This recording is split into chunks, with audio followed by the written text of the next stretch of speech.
We spoke recently about the halachot, about if someone finds themselves in a situation where people around them are speaking Lashon Hara, how do you proceed? And these are the famous Chafetz Chaim that many people know. We spoke about ideally you have to rebuke them. If you can't, if they won't listen, then be quiet, don't cause them to be sinners. If you can change the topic, that's smart. Or if, worst case scenario, if you can't, then leave the group. And if you can't even do that, then we spoke about the Gemara that says you should close your ears. Now, if he can't leave the group and he feels that it's not possible for him to put his fingers in his ears because he's too embarrassed to do so, then he must exercise tremendous self-control and battle Yetzer Hara by adhering to the following 3 points so as to not violate the Torah against hearing and accepting Lashon Hara. So really the Chafetz Chaim explains that embarrassment isn't a good reason, but he understands that people are human and they might get embarrassed in a scenario and be stuck. So for that reason, he even writes these 3 points. He says, really, you can't. It doesn't matter if you're embarrassed. Get up and leave.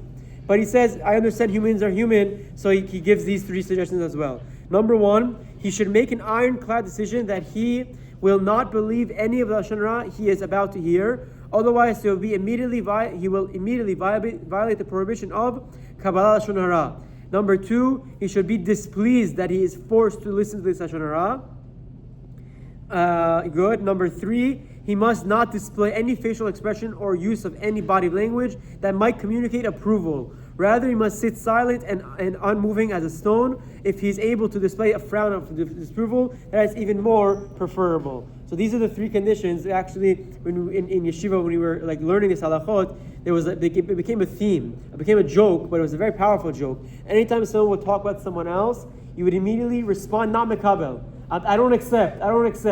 Based on this Chafetz Chaim, it was a corny joke, but there was power to it. That if you're in a scenario that people around you are talking, you have to really, really work on yourself and make it that you don't believe, you don't listen, you don't accept, you don't approve, all of these things to make sure that people around you don't get any misconceptions. And last thing, if he should have realized, the preceding halachot apply to a scenario where a person joined a group before they began speaking Lashon Hara. And once they start, he finds it difficult to extricate himself if they were already speaking forbidden forms of speech when he came, or he really is able to leave, but he's too lazy to do so, or he knew before that this group would often speak Lashon Hara, and he joined them anyway, then even if he has no intention of speaking Lashon Hara, and he does not want to hear Lashon Hara, he is still considered guilty, says the Chafetz Chaim. This is because we are commanded to stay away from such scenarios.